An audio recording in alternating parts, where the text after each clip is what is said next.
আখিরে বহে ব্রহ্মা হরি হর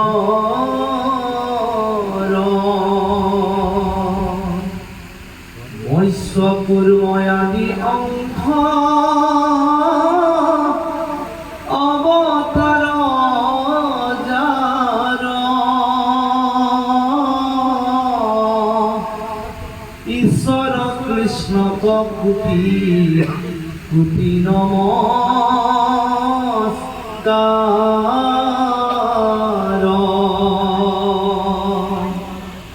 রাম নমো নমো মধুমূর রিপু মহাগুরু হরি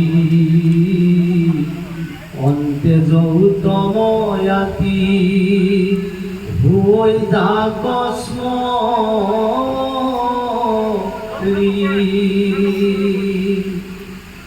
সমস্তে জগত উদ্ধার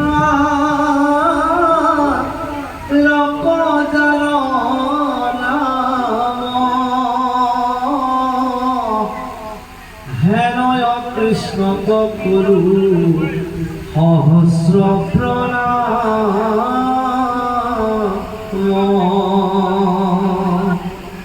রাম প্রভু ভগবন্ত ভগ তর নমনীতি হরি স্মরণে আরম হর ভৌমি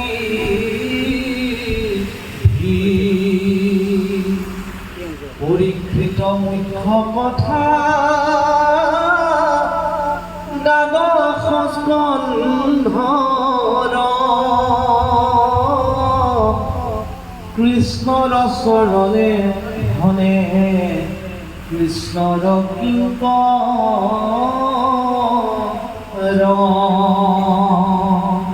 উৎসৱৰ সংবাদ প্ৰথম স্কন্ধৰ পৰা দ্বাদশ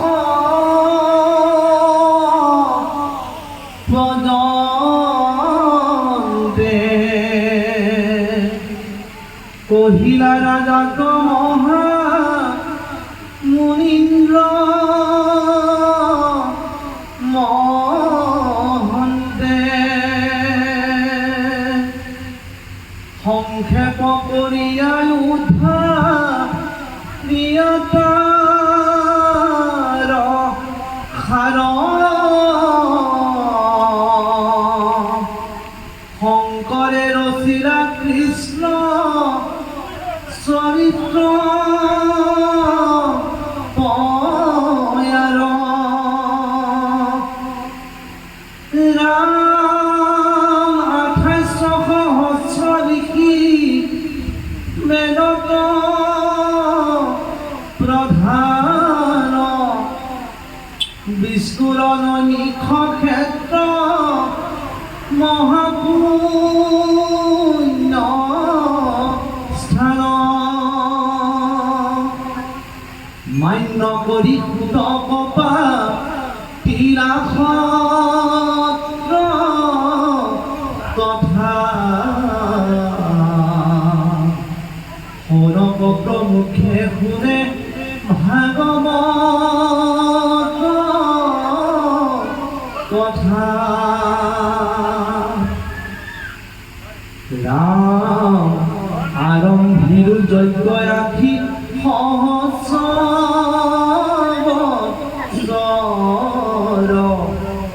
ধূম ধূমে ধূম বর ভৈরব বর অজিত কর্ম করুয়াত নাহিকে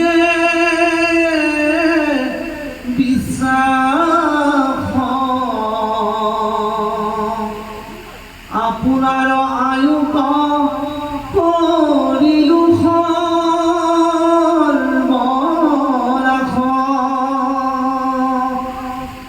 সম্প্রতি তুমি কি চিন্তি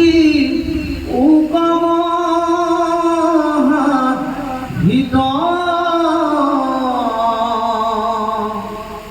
করা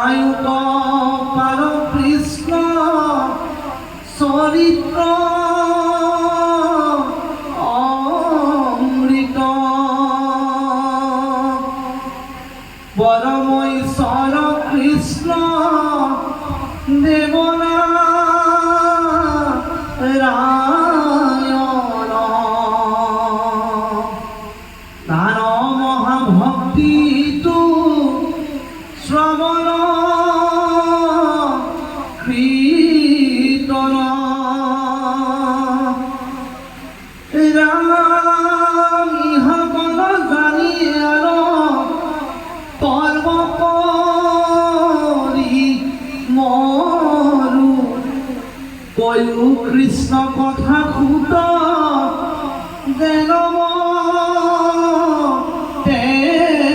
তরু ইহা দেখে আমার অমি লীলম ভাগ তুমি হের মহন্ত পাইলু মহাইকে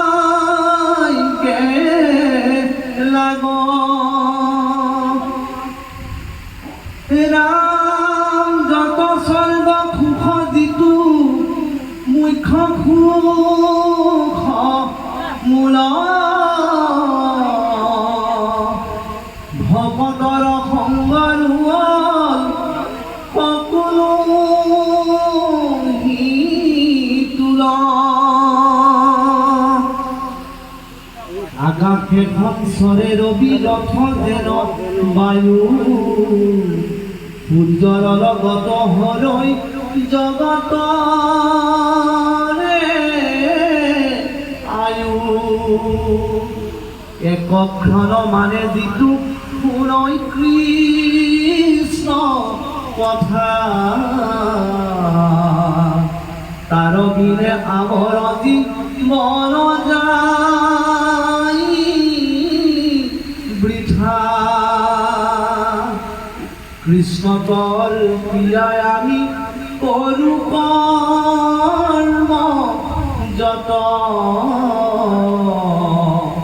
তাতো নানা বিঘ্নি আছে জানিলো মনত ৰাম এতেকে বিয়োগ কৃষ্ণ চৰিত্ৰ অমৃত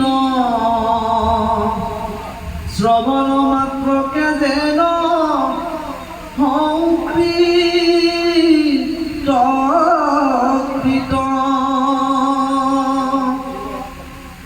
জাগ যুগ যজ্ঞ কৰি দুখ পাইলো মাত্ৰ আবে কহি উপমহা ভাগৱত শাস্ত্ৰ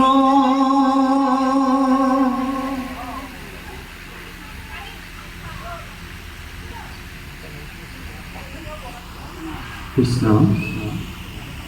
সবাৰো চৰণে ভক্তিপূৰ্ণ আহ্বান নিবেদন কৰি আমি পাঠভিত্তিক অকণমান আলোচনা কৰিবলৈ আগবাঢ়িছোঁ যাতে আমাৰ কাইমনৰ বাক্যসকল স্মৃতিৰ পৰা নিৰ্ধাৰণ হেতু আমি আপোনালোকৰ শ্ৰীচৰণত এভাগি অমৃত পানীৰে মুখাৰে সেৱা জনোৱা হৈছে পাৰিলে আপোনালোকক সহযোগ কৰিব বুলি সেৱা জনাইছোঁ কৃষ্ণ প্রভু ভগবন্ত অনন্ত ঈশ্বর প্রপন্ন জনতার তুমি প্রিয়তম পরম দেবতা জানিয়া লইলো হরণ রাম তুমি প্রিয়তম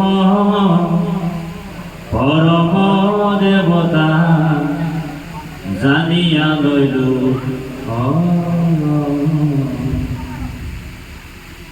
কৃষ্ণ ও নমো ভগবতে বাসুদেবায়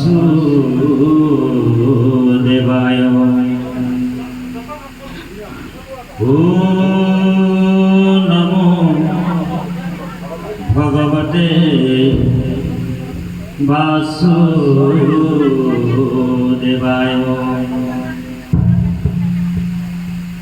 ও নমো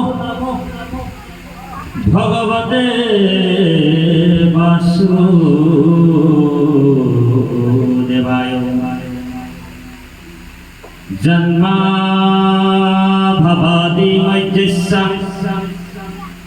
तज्जा समुतिज्जो नरहो परं प्रापूर्णति पतकोऽपीतं सनातनं सदानन्दमुपास्मयो हृदि यस्य स्मरणं मात्रेण जन्मो संसारो बन्धनो विमुच्यते प्रभु विष्णुवे नमो नमः ईश्वरो परमं कृष्ण सच्चिदानन्द विग्रह अनादि आदि गोविन्दं सर्वकारणं कारणम् कृष्ण प्रियोतमं स्वप्नो शङ्करो परमं गुरु इति वन्दे सत्यं महत्तं पुनः पुनः नमो समस्त भूतानामादि भूतायो भूभृते अनेक रूपायो प्रभु विष्णुवे नमो नमः मूकं करोति वाचालं पङ्गुलङ्घयते यत्कृपातमहं वन्दे परमानन्दमाधवम् जय जय ईश्वर অনাদিদেব হরি শংকৰ স্বৰূপে পৃথিৱীতয় অৱতৰি কোটি কোটি ব্ৰহ্মাণ্ডৰ দেৱ ভগৱন্ত ব্রহ্মা ঘর নপাবন্ত জারয়াদি অন্ত এ রাম হেনয় শঙ্কর তুমি অনাথ নাথ প্রণাম প্রভু শরণতথ মাথ সদ্মরূপে আহি তুমি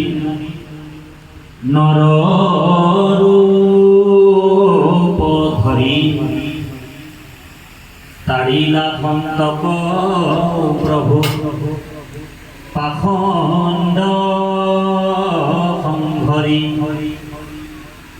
তাড়িলা খন্তক প্রভু পাখণ্ড সংঘরি অনন্ত কোটি ব্রহ্মাণ্ডর পরম অধ্যক্ষ অনন্ত কোটি ব্রহ্মাণ্ডর পরম নায়ক সর্বদ্রষ্টা সর্বস্রষ্টা যোগেশ্বর মহেশ্বর পীতাম্বরধারী নারায়ণ কমল নয়ন গোপীবল্লভ গোপীনাথ পরমেশ্বর ভগবান কৃষ্ণৰ পদকমলত সৰ্বপ্ৰথমে কোটি কোটিবাৰ ভক্তিপূৰ্ণ সেৱা নিবেদন জনোৱা হৈছে।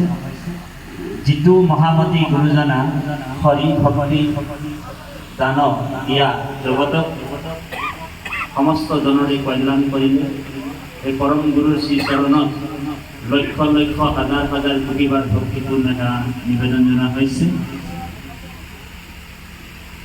আমাৰ পৰম শ্ৰদ্ধাৰ আইগৰাকীৰ গৃহলৈ আপোনালোক মহামহন্ত পৰম বৈষ্ণৱ সাধু বৈষ্ণৱ ভক্তবৃন্দক আমন্ত্ৰণ জনাই আপোনালোকক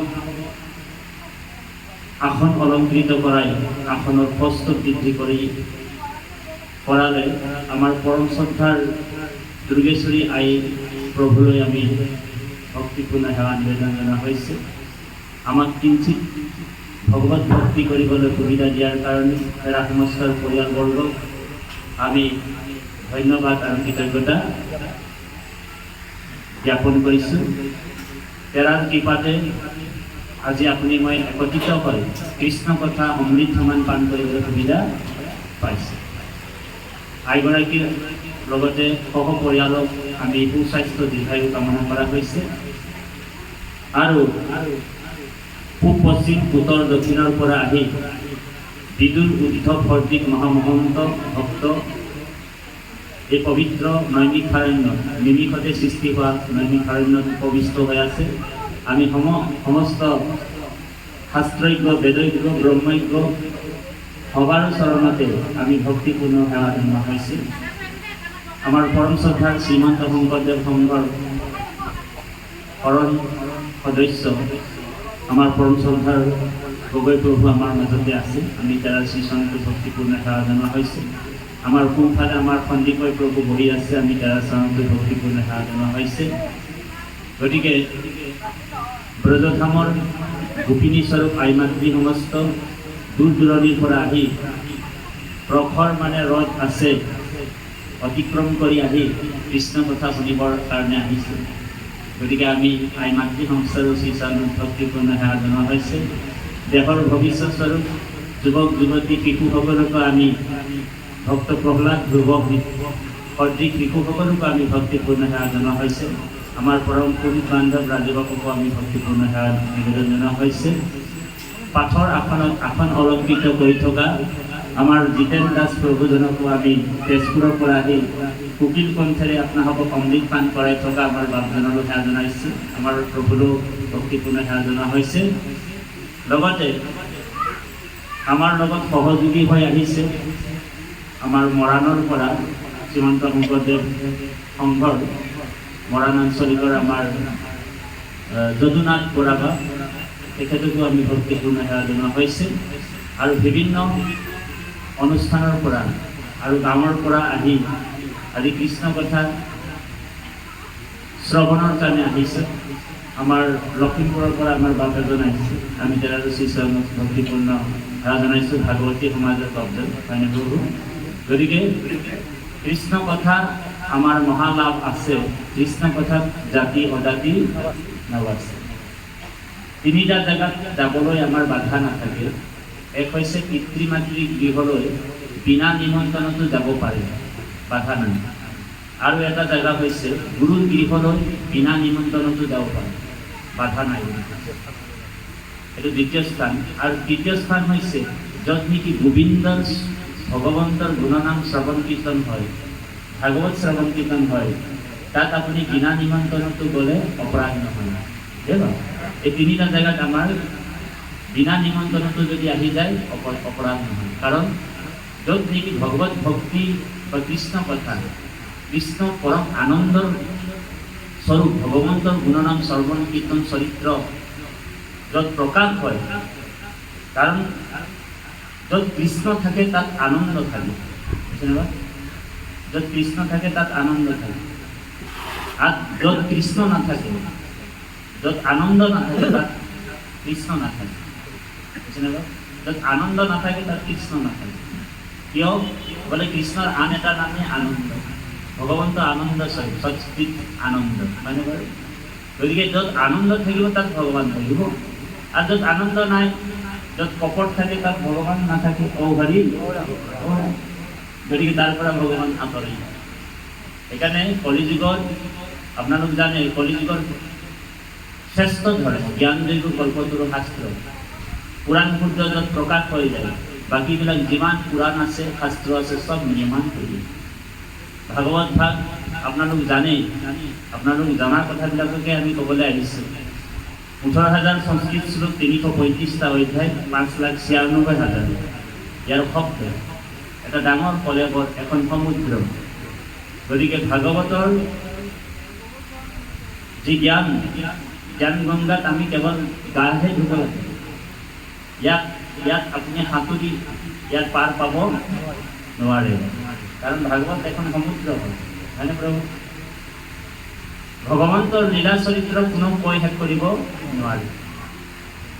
যদি নিজেই ভগৱান নিজৰ মহিমাক কয় অনাদি কাললৈকে, দেবা এদিন দুদিন নহয়, অনাদি কাললৈকে যদি নিজৰ লীলা চৰিত্ৰবিলাক গাই থাকে, তথাপিও বোলে কৃষ্ণ নাম, কৃষ্ণৰ মহিমা ইমানেই আছে কৃষ্ণৰ নাম মহিমা গাই নিজেই ভগৱান নিজেই শেষ কৰিব নোৱাৰে। এবাৰ নিমি ৰজাই প্ৰশ্ন কৰিছিলে নৱজন বৃদ্ধক যে ভগৱন্তৰ গুণনাম শ্ৰৱণ কীৰ্তন কৰি শেষ কৰিব পাৰে নেকি, মহিমা গাই শেষ কৰিব পাৰে নেকি? তেতিয়া নিমি ৰজাক 9জন বৃদ্ধৰ ভিতৰত দুৰ্মিল বৃদ্ধই কৈছে, হে ৰাম দুৰ্মিল বদতি ৰাজা হে শুনানি গায় ঈশ্বৰ কৃষ্ণৰ জন্ম কৰ্ম আছে যত, হে ৰাম শত কোটি জন্মে কোনে কহিবাৰে অন্ত, হে ৰাম সহস্ৰ বদনে যদি কহন্ত অনন্তে। হাজাৰটা মুখত যদি হাজাৰটা মুখত অনন্ত স্বৰূপে যদি কৃষ্ণই নিজেই যদি নিজৰ মহিমা গাই থাকে, বোলে এবাৰ দুবাৰ নহয়, বোলে হাজাৰ হাজাৰ বাৰ, হাজাৰটা মুখ আছে, হাজাৰ হাজাৰ বাৰ যদি কৃষ্ণৰ কথা কৈ থাকে অনাদিকাললৈকে, তথাপিও কিন্তু ভগৱন্তৰ মহিমা কোনো কৈ শেষ কৰিব নোৱাৰে। ব্ৰহ্মাই বোলে 4খন মুখেৰে নিৰন্তৰ যদি শ্ৰীকৃষ্ণৰ কথা, কৃষ্ণৰ মহিমা গুণনাম নিৰন্তৰ 4খন মুখেৰে অনাদিকাললৈকে কৈ থাকিলেও কৃষ্ণৰ নাম মহিমা কৈ শেষ কৰিব নোৱাৰে। যদি ব্ৰহ্মাই 4খন মুখেৰে অনন্ত কৃষ্ণৰ কথা কৈ শেষ কৰিব নোৱাৰে, অনন্ত স্বৰূপে ভগৱন্ত নিজেই ভগৱন্তৰ কথা কৈ শেষ কৰিব নোৱাৰে, তেনেহ'লে তাতিবাপ এখন মুখেৰে কিমান কৃষ্ণ কথা ক'ব? ঔ হৰি ঔ ৰাম। বোলে মতি অনুসাৰে যিমান দূৰলৈকে মতিটো ঢুকি পায়, সিমান দূৰলৈকেহে ভগৱন্তৰ গুণনাম শ্ৰৱণ কীৰ্তন কৰিব পাৰে। ভাগৱতত সেইকাৰণে আৰম্ভণিতে কুতগুৰু উগ্ৰশ্ৰৱা পুতে নিজেই চাইলেণ্ডাৰ হৈ কিনি কৈছে যে সাৱশেষে কথা কোনে কহিবাক পাৰে। ভাগৱততে উল্লেখ আছে প্ৰথমতে যে সাৱশেষে কথা কোনে কহিবাক পাৰে, যেন পক্ষী উৰুৱায় পখাৰ অনুৰূপে। গতিকে কৃষ্ণ কথা বোলে ঘনচিৰিকাৰ পাখিবিলাক কিমান অকণমানি, বেছি দূৰ উৰিব নোৱাৰে। ক'ৰবাত আছাম টাইপৰ ঘৰ বা চিচি ঘৰ এইবিলাকতে উৰি উৰি বহি যায়।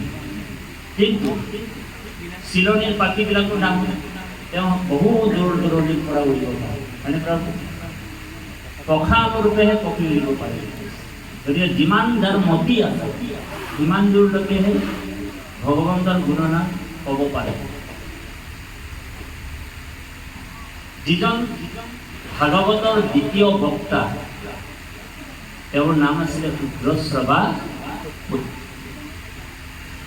নৈমিষাৰণ্যত 2800 সহস্ৰ ঋষিক ভাগৱতৰ পৰম তত্ত্ব ভগৱত ভক্তিৰ কথাবিলাক কৈছিলে। আৰু তেৰাৰ হৃদয়ত, তেৰাৰ মতিটো সাক্ষাৎ কৃষ্ণ বহি আছিল। কোন বহি আছিলে? ভগৱন্ত বহি আছিল। তথাপিও তেওঁ এনেকুৱা এটা কথা কৈছে যে একেবাৰে দাসৰো দাস হৈছে। ভক্তিৰ এইটোৱে মূল লক্ষ্য। আমি একেবাৰে দাসৰো দাস হ'ব, কীৰ্ণৰ সমান। আৰু যদি আমি বৰগছৰ নিচিনা হৈ যাওঁ, তেনেহ'লে এজাক ধুমুহা আহিব আৰু যিমান ডাল পাতবিলাক চব ভাঙি পেলাব। সেইকাৰণে আমাৰ গুৰুজনাই কৈছে নিজকে কিংকৰ বুলি, চাকৰ বা দাস। হয়নে? স্বয়ং জগতগুৰু শ্ৰীমন্ত শংকৰদেৱে কৈছে, স্বয়ং ভগৱান হয়। আৰু মহাপুৰুষ মাধৱদেৱে তাতকৈ ডাঙৰকে কৈছে যে মোৰ সম পাপী লোক নাহিকে। যদি মহাপুৰুষ দুজনা গুৰুৱে আমাক কিমান কৈছে, তেনেহ'লে আপুনি মই কিমান দূৰত থাকিব লাগিব? ঔ হৰি ঔ ৰাম।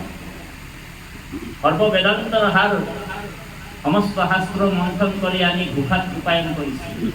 এনেকুৱা এখন শাস্ত্ৰ নাই, এনেকুৱা এখন পুৰাণ নাই মানৱ জীৱনৰ কাৰণে দুজনা গুৰুৱে আমাক যিখিনি অৱদান দিছে, বিশ্বৰ কোনো এজন গুৰুৱে এনেকুৱা অৱদান দিব পৰা আজিলৈকেও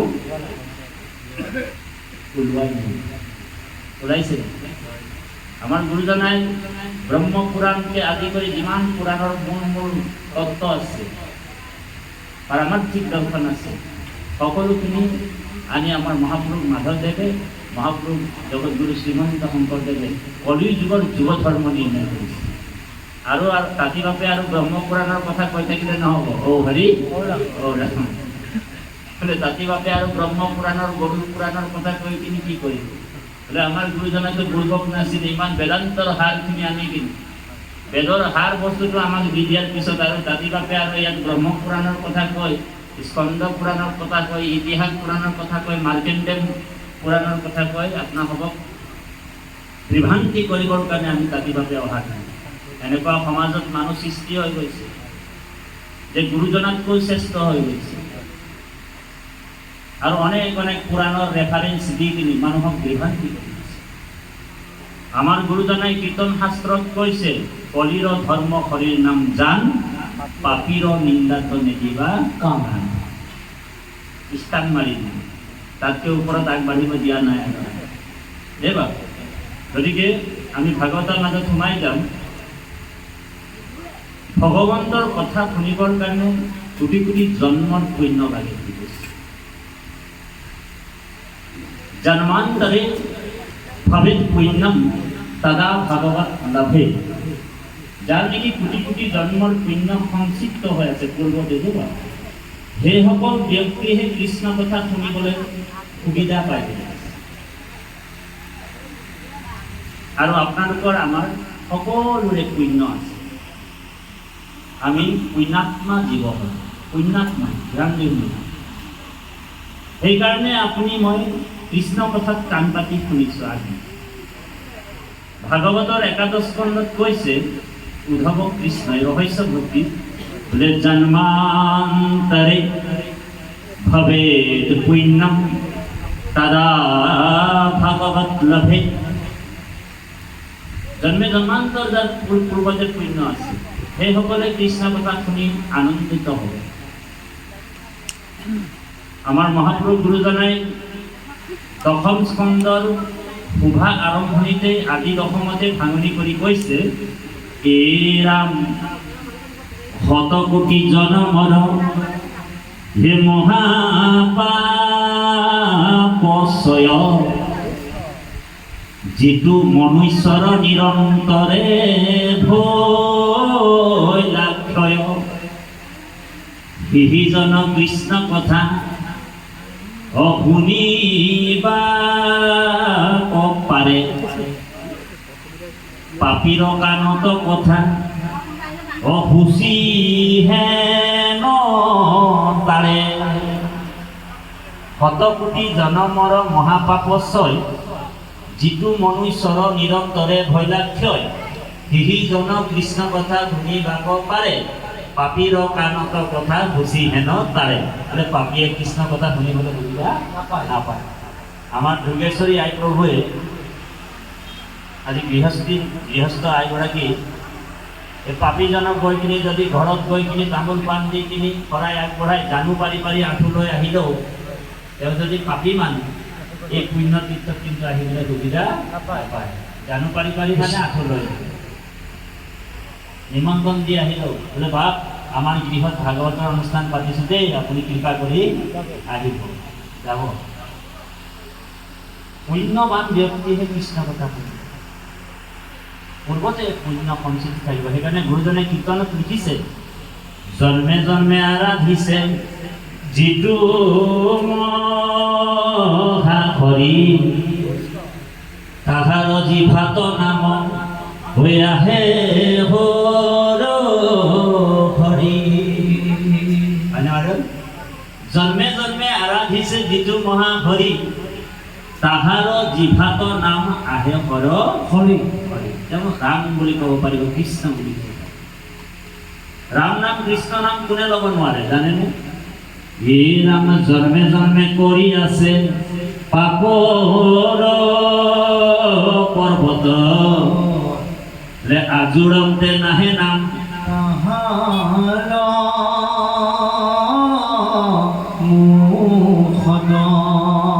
বোলে জন্মে জন্মে আছে পাপৰ পৰ্বত আজোৰন্তে নাহে নাম তাহাৰ মুখতে তেওঁৰ জিভাত ৰাম নাম বুলি নাহিব ৰাম বুলি কওঁ বুলি ক'লে আম ওলাব গতিকে আপোনালোকৰ আমাৰ আজি এইটো ৰিহাৰ্চল চলি আছে দেই এইটো কি চলি আছে এইটো প্ৰেক্টিচ আজি আপুনি মই প্ৰেক্টিচ চলাই আছো মানে তাঁতি বাপো প্ৰেক্টিচ চলাইছে আপোনালোকেও প্ৰেক্টিচ কৰি আছে যেনেকৈ ভাওনাত অখৰা হয় নাই বাৰু ভাওনাত অখৰা হয় এইবিলাক আমাৰ অখৰা চলি আছে ৰিহাৰ্চল কিন্তু ফাইনেলটো এদিনত হ'ব ফাইনেল ভাওনাটো এদিনতে হ'ব হয়নে প্ৰভু বোলে অখৰা আকৌ দুই প্ৰকাৰৰ হয় এটাক বচন বুলি কৈছে এটাক মোচন বুলি কৈছে হয়নে বাৰু বোলে বচনটো আমি ঠিকেই গালোঁ যদি মোচনটো গণ্ডগোল হৈ যায় তেনেহ'লে ঔ হৰি সেইকাৰণে বচনটো গালোঁ ঘৰত আৰু মোচন দিবলৈ যদি ভকতৰ সংগ নল'লোঁ তেনেহ'লে নহ'ব আজি আমাৰ ইয়াত বচন আৰু মোচন দুইটাই চলিছে পূৰা সুন্দৰভাৱে অখৰা চলিছে হয়নে বাৰু বোলে বচনটো আপুনি ঘৰত লিখি ল'লে আৰু ঘৰত গাই থাকিলে কিন্তু ভকতৰ সময়ত গৈ যদি ঈশ্বৰৰ নাম নল'লে ভালকৈ মোচনটো নিদিলে কৃষ্ণ কৃষ্ণ হৰি ৰাম হয়নে বাৰু ইয়াত কিন্তু দুইটাই চলি আছে কিন্তু অন্তিম সময়ত যাৰ মুখৰ পৰা এই নাম বাজ হ'ব সেইটোৱে জন্মৰ পৰম লাভ বুলি কৈছে এইটো ভাগৱতৰ সিদ্ধান্ত দ্বিতীয় স্কন্ধত কৈছে জন্ম লাভে পৰম পুংসা অন্তে নাৰায়ণী স্মৃতি জন্মৰ পৰম লাভটো কি প্ৰশ্ন আহিছে হেৰি আপোনাৰ পৰীক্ষিত ৰজা পৰীক্ষিতৰ প্ৰশ্ন আহিছে যে হে গুৰুদেৱ যে জন্মৰ পৰম লাভটোনো কি বস্তু আপুনি মই ভাবিছোঁ জন্মৰ পৰম লাভটো ধুনীয়া এটা বিল্ডিং হৈ যোৱা ঘৰ বনি যোৱা অট্টালিকা ঘৰ এটা সেইটোৱে পৰম লাভ বুলি ভাবিছে সেইটো পৰম লাভ বুলি শাস্ত্ৰই আমাক কোৱা নাই জন্মৰ পৰম লাভ এইটোৱে ভাবিছোঁ যে লাক্সাৰী গাড়ী এখন হৈ যাওক বৰ ধুনীয়া গাড়ী এখন আমাৰ হৈ যাওক সেইটোৱে পৰম লাভ বুলি ভাবিছোঁ ভাল বোলে চাকৰি এটা হৈ যোৱাটোৱে পৰম লাভ বুলি ভাবিছোঁ কিন্তু ভাগৱতে আকৌ আমাক জন্মৰ পৰম লাভ কি বুলি কৈছে জন্ম লাভ হও পৰম পুংসা অন্তে নাৰায়ণ স্মৃতি জন্মৰ এইটোৱে পৰম লাভ যে অন্তিম সময়ত আমাৰ মুখৰ পৰা যাতে ঈশ্বৰৰ নামটো বাজ হয় সেইকাৰণে আপুনি মই আজি যত্ন কৰি আছোঁ যে অন্তিম সময়ত কেনেবাকৈ আমি ঈশ্বৰৰ নাম কৃষ্ণ নাম ল'ব পাৰোঁ যেনেকৈ অজামিলে অন্তিম সময়ত একেবাৰে সহজভাৱে পুত্ৰৰ নাম স্মৰণ কৰি হ'লেও গতি হয়নে প্ৰভু